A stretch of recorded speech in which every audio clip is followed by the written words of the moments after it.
नमस्कार साथियों, जैसा कि आपको पता है विभिन्नता में एकता हमारी पहचान है। तभी तो हमारा भारत देश महान है, तभी तो हमारा भारत देश महान है।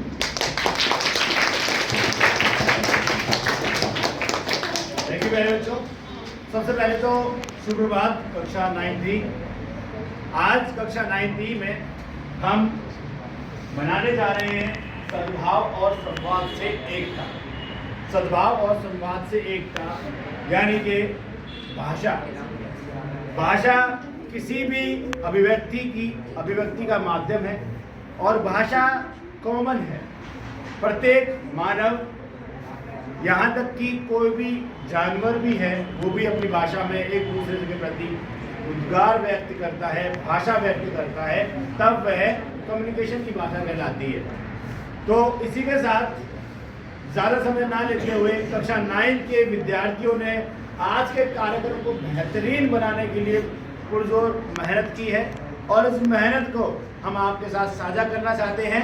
कक्षा 9 केंद्रीय विद्यालय PM श्री केंद्रीय विद्यालय दिल्ली छावनी क्रमांक 2 के ये विद्यार्थी तैयार है आज का दिन सेलिब्रेट करने के लिए, और ये दिन है सद्भाव और संवाद से एकता। इसी के साथ हम शुरुआत करते हैं आज के कार्यक्रम नंबर 1 की, जो बहुत ही प्यारा गीत अपनी मातृभाषा में लेकर तैयार है आशी कक्षा 9th E से।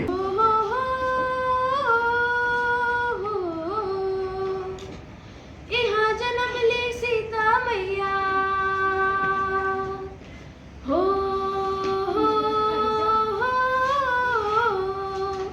यहाँ जन्म ली सीता मैया, वाल्मीकि जस वेद रचैया, करण महान यही धरती के, जाने सब संसार ऐसन अपना बिहार, ऐसन अपना बिहार, ऐसन अपना बिहार, ऐसन अपना बिहार।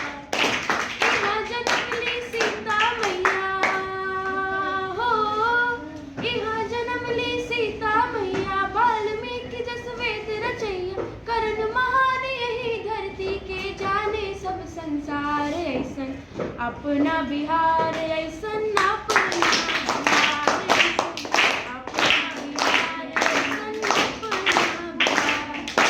ओ चंद्रगुप्त चाणक्य बुद्ध के ई माटी अति पावन हा, महावीर आराज कमल के हाथ से जल की सावन हा। चंद्रगुप्त चाणक्य बुद्ध के ई माटी अति पावन हा, महावीर आराज कमल के हाथ से जल की सावन हा। हो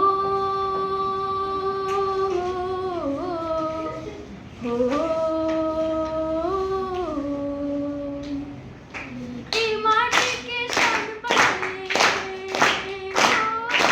ई माटी के शान बढ़ले, वीर कुंवर परिवार, ऐसन अपना बिहार, ऐसन अपना बिहार, ऐसन अपना बिहार, ऐसन अपना बिहार। राजेंद्र जी जय प्रकाश जी सूरज जान हो गईले हो, सुर के साथ के रहे भिखारी, गीत महेंद्र गईले हो।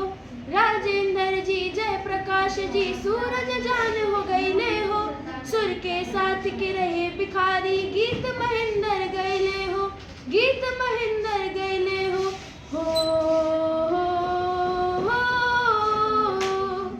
एक से एक महापुरुषन के, एक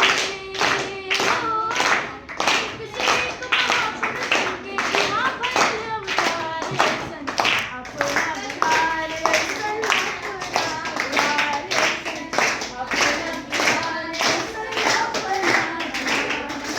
अतिथि यहाँ भगवान कमाले, जाय के पूजन जाला हो, छठी मैया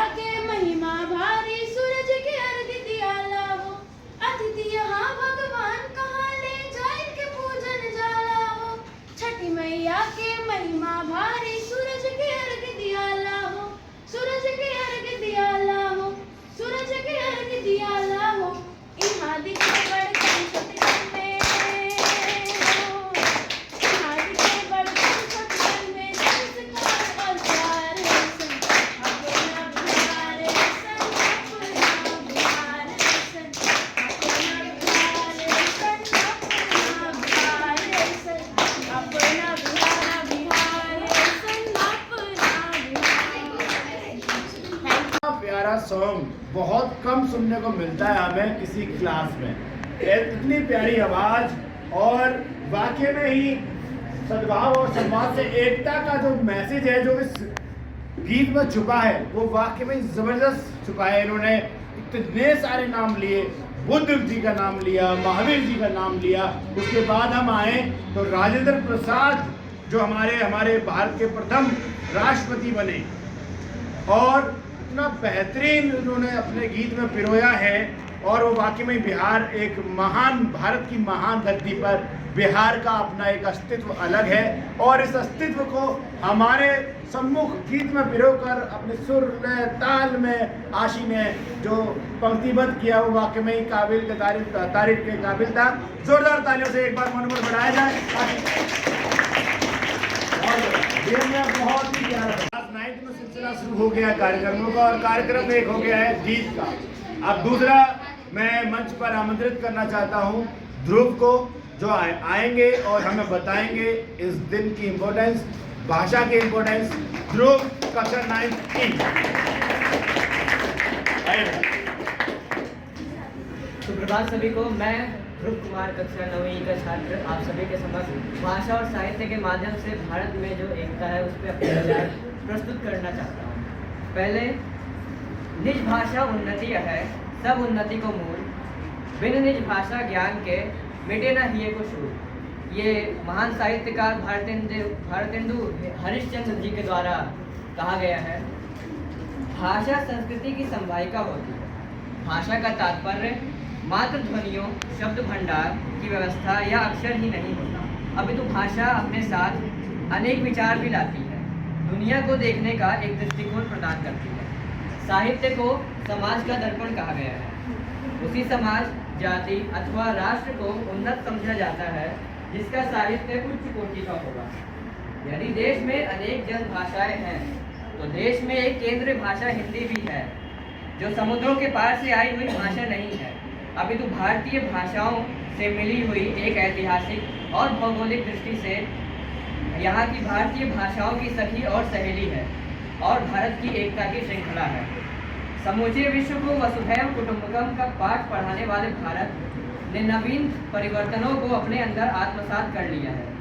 भारतीय भाषाओं और संस्कृति को जानने की ललक पूरे विश्व भर में छाई हुई है। भारत की बहुभाषिकता के बावजूद भी हमारी एकता और अखंडता को कोई खतरा नहीं है, क्योंकि भारत का परस्पर शांतिपूर्ण सह अस्तित्व रहा है। मातृभाषा व प्रादेशिक भाषा में शिक्षा प्रदान की जाती है। हम सब की परंपराओं और संस्कृति का एक ही स्रोत है। हम अगर दैनिक जीवन में देखें तो हम एक दूसरे की भाषा व संस्कृति के बारे में जानने को उत्सुक रहते हैं। भले ही हम आपस में हंसी मजाक में बातों बातों में एक दूसरे की प्रादेशिक भाषा बोलते हों, परंतु यह भी एक उत्सुकता ही है और एक दूसरे की परंपराओं को जानने का अच्छा साधन है। उदाहरण के तौर पर गुजराती में बोले जाने वाले केम छो, जिसका अर्थ होता है आप कैसे हो, इस प्रश्न का सिर्फ दिल से एक ही उत्तर आता है, मजा मच हो। भले ही सामने वाला व्यक्ति भारत के किसी भी प्रदेश का हो या भारत की अखंडता में एकता वह कहें तो भाषा एवं साहित्य से एकता को दर्शाता है, क्योंकि किसी भी परंपरा पर संस्कृति को समझने के लिए वहाँ की भाषा समझना जरूरी है। अंत में मैं यही कहना चाहूँगा, पढ़ो लिखो को लाग विधि, भाषा बहुत प्रकार, वह जब ही कछु सोच वो निज भाषा अनुसार। अर्थात हम चाहे जिस भी भाषा में पढ़ें, विश्व में कई सारे भाषाएं हैं, लेकिन हमारी सोच हमारी अपनी मातृभाषा में होनी चाहिए। हम किसी भी भाषा के परतंत्र ना होने चाहिए, अधीन ना होने चाहिए। धन्यवाद एवं शुभ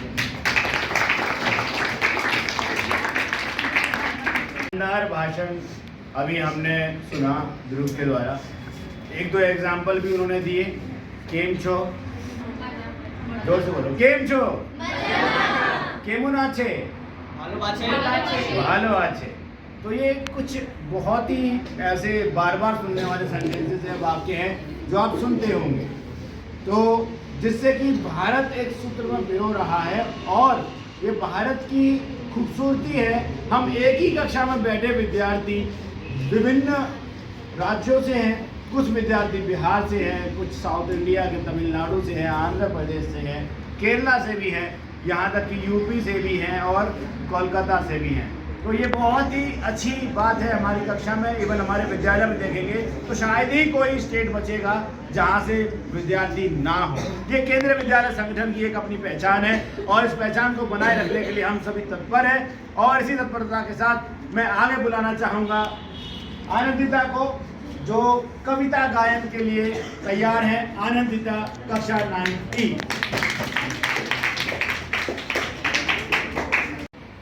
सुप्रभात। आज मैं आनंदिता कुमारी कक्षा 9वीं E की छात्रा आप सबके समक्ष एक कविता लेकर प्रस्तुत हूँ। मेरी कविता कुछ इस प्रकार है। मंदिर मस्जिद गिरजाघर ने बांट लिया भगवान को, धरती बांटी सागर बांटा, मत बांटो इंसान को। अभी राह तो शुरू हुई है, मंजिल बैठी दूर है, उजियाला महलों में बंदी हर दीपक मजबूर है। मिला ना सूरज का संदेशा हर घाटी मैदान को, धरती बांटी सागर बांटा, मत बांटो इंसान को। अभी हरी भरी है धरती, ऊपर नील मितान है, वरना प्यार हो तो जग सूना जलता रेगिस्तान। अभी प्यार का जल देना है हर प्यासी चट्टान को, धरती बांटी सागर बांटा, मत बांटो इंसान को। साथ उठे सब कब पैदा हो सूरज का है द्वार पर, हर उदास आंगन का हक हो खिलती हुई बहार पर। रौन न पाएगा फिर कोई मौसम की मुस्कान को, धरती बांटी सागर बांटा, मत बांटो इंसान को, मत बांटो इंसान।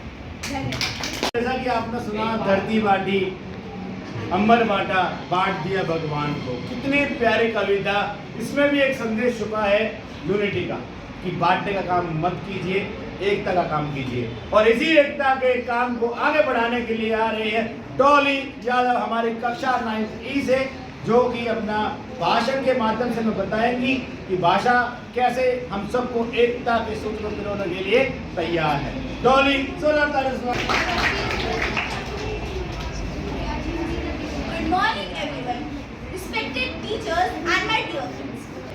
Today, as we all know that we are celebrating unity through different language, I, Dolly Yadav, is going to tell you about importance of unity in life. Unity is the bond that holds people together. It is about standing as one despite our differences in opinions, backgrounds or beliefs. It is the foundation of strength, whether we talk about a family, a team, or even an entire country. Let me start with a simple example. Imagine a single stick. If you try to break it, what will happen? It's easy to break it. But if you tie many sticks together, they become nearly impossible to break. This is the power of unity. When we stand together, we become strong and capable of achieving things that might seem impossible alone. In our school, we often experience the magic of unity. When we come together for group projects, cultural events or sports competitions, we realize that each person's effort contributes to greater success of the team. Think of relay race. Even if one runner is faster, it is the coordinated effort of the entire team that wins the race. Unity is not just important for schools, it's the backbone of any society. History has shown us how powerful unity can be. During our country's independence, people from different religions, different languages, different regions united for common goal, freedom. This unity gave us our independence. As students, we are the future of the nation, and the values we uphold today will shape the world tomorrow. Let us build a world where unity is not just a word, but the way of living life. With this, I would like to end my speech. So always remember, together we are stronger and united. We can achieve greatness. Thank you and have a great day. Students, this is the really true words. Unity is backbone of society, not only school. Unity is the backbone of our nation. मुझे चंद पंक्तियाँ याद आ रही है डॉली की इस बात से। अकेले हम धागा हैं, अकेले हम धागा है, मिल जाएं तो चादर है। अकेले हम पत्थर हैं, मिल जाएं तो इमारत है। अकेले हम बूंद हैं, मिल जाएं तो सागर है। अकेले हम दुआ है, मिल जाएं तो इबादत है, मिल जाएं तो इबादत है।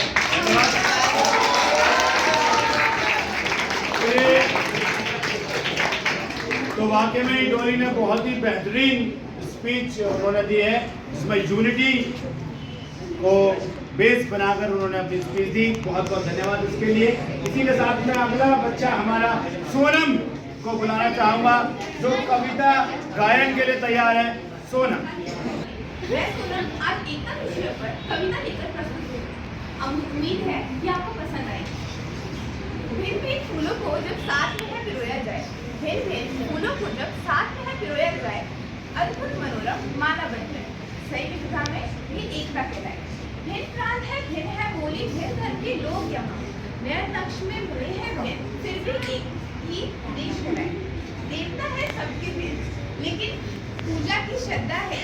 भांगड़ा गरबा चाहे हो कथकली, भांगड़ा गरबा चाहे हो कथकली, नृत्य भले है भिन्न, फिर भी भारतीय संस्कृति है। वेशभूषा चाहे भिन्न है, धरोहर लेकिन सबकी है एक। प्रांत भले है भिन्न भिन्न, लेकिन सबकी सत्ता है एक।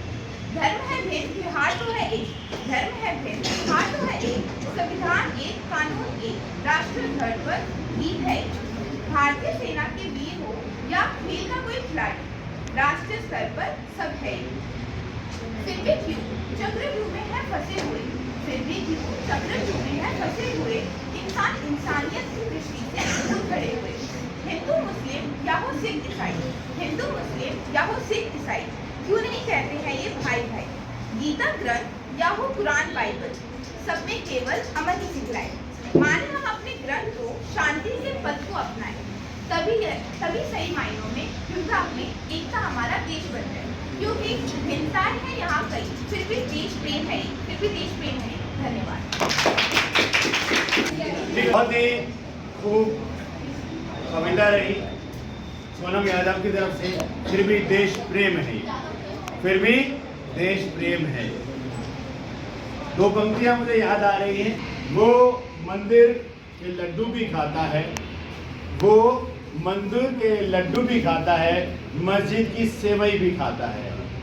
क्या कहे साहब, उस दिन से भूखा है, उसे मजहब का भाता है, उसे मजहब का भाता है। तो बहुत ही प्यारी कविता के माध्यम से एक बहुत ही प्यारा संदेश, छुपा हुआ संदेश सोनम ने दिया। यूनिटी, एकता का संदेश। बहुत बहुत बधाई आपको बेटा। इस तरह आप मंच पर काम करते रहें। धन्यवाद। बच्चे, कैसा लग रहा है कार्यक्रम आपको ये? धन्यवाद। इसी के साथ मैं आगे बुलाना चाहता हूँ नैना तिवारी को, जो आकर अपने भाषण के माध्यम से भाषा का महत्व और भाषा के द्वारा एकता के बारे में बताना है। नमस्कार, हमारा नाम नैना तिवारी, हम उत्तर प्रदेश के उन्नाव क्षेत्र से आए हैं और आज हम आप लोगों को अपनी भाषा अवधी के बारे में कुछ बताएंगे। अवधी भाषा हमारे पूर्वजों की भाषा है। इसमें हमारी संस्कृति और इतिहास का समावेश है। अवधी भाषा की महत्वता को समझने के लिए हमें अपनी परंपराओं को समझना होगा। महात्मा गांधी कहते हैं कि हिंदी हमारी राष्ट्र की भाषा है, लेकिन अवधी हमारे संस्कृति की भाषा है। अवधी एक इंडो आर्यन भाषा है, जो कि उत्तर प्रदेश के अवध क्षेत्र में बोली जाती है और नेपाल के तेरई क्षेत्र में बोली जाती है। इस भाषा को लगभग 20 मिलियन लोग बोलते हैं। अवधी भाषा उर्दू और हिंदी से काफी प्रभावित है। ये भाषा अभी के समय देवनागरी लिपि में लिखी जाती है, जो कि प्राचीन काल में कैथी लिपि में लिखी जाती है। अवधी भाषा में कई प्रसिद्ध कवि और साहित्यकार हुए हैं, जैसे कि मोहम्मद जैसी, तुलसीदास जी, मीराबाई चानू, अब्दुल रहीम खान इत्यादि। 2022 में पद्मश्री से सम्मानित डॉक्टर विद्या बिंदु सिंह भी अवधी की एक महान लेखिका है और श्री तुलसीदास जी ने भी अपनी महान ग्रंथ रामचरितमानस में हिंदी की जगह अवधी का प्रयोग किया है। धन्यवाद।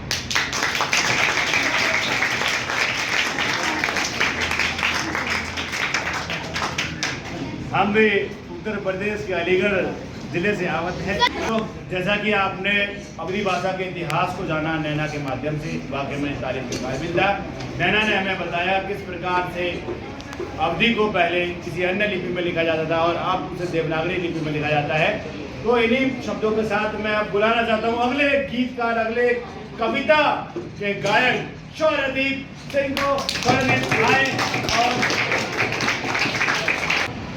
सुप्रभात सभी को। मैं सौरदीप सिंह कक्षा 9वीं का छात्र हूँ और आज मैं आपके सामने एक छोटी सी कविता पेश करने जा रहा हूँ जिसका शीर्षक है भाषा के द्वारा एकता। अपना देश प्यारा देश, अनेक भाषा पर देश है एक। भाषा का सम्मान करो, भाषा का विकास करो। भारत माता की बगिया में नए नए फिर से फूल खिलाए, मधुर सुगंध बहाकर इनकी सारा जग फिर से महकाए। भाषा है किसी राष्ट्र की उन्नति की परिचायक है, समृद्धि और सौहार्द की समरसता की वाहक है। राष्ट्रभाषा देश की भाषा एकता की प्रतीक है, हर हिंदुस्तानी के होठों पर एकता की यह गीत है। जीवन संघर्ष से लगता जंजर को फिर से सिखलाए, ज्ञान दीप की ज्योति जलाकर एक नया विश्वास जगाए। मानव में फिर मानता भरकर मानव को आदर्श बनाए, हिंदू मुस्लिम सिख ईसाई सब भाई भाई बन जाए। अपने अपने देश बुलाकर आओ अपना देश बनाए, भाषा में ही एकता है सदा इसे संभाल करो। जय हिंद। क्या बोल है कविता का, वाक्य में ही बहुत ही शानदार। भारत माता की बगिया में नए नए फिर फूल खिलाए, मधुर सुगंध बहाकर इनकी सारा जग फिर महकाए। वाक्य में ही भारत माँ की बगिया में भाषा के अनेक फूल हैं और इस अनेक फूल को हम चुनते हैं, हमारा समाज चुनता है और उस फूल को अपने छाती से लगाकर उसकी सुगंधित खुशबू को सूंघते हुए समाज को महकाता है और वो समाज अपने अपने क्षेत्र में आगे बढ़कर एक भारत देश बनाता है, एक भारत देश बनाता है। बहुत ही बढ़िया शानदार कविता सौरदीप ने कही। 16 सौरदीप के लिए और धन्यवाद। संभाव और संवाद से एकता, जो आज आप लोगों ने कार्यक्रम देखा तो उसमें हम सभी को शुक्रिया अदा करना चाहते हैं, अपने सारे साथी मित्रगणों का और हमारे श्री एसपी सर का भी, और जितने लोगों ने यहाँ पे गीत गाए और जिन्होंने कविता गायन करी और जिन्होंने भाषण दी, हम सभी का शुक्रिया।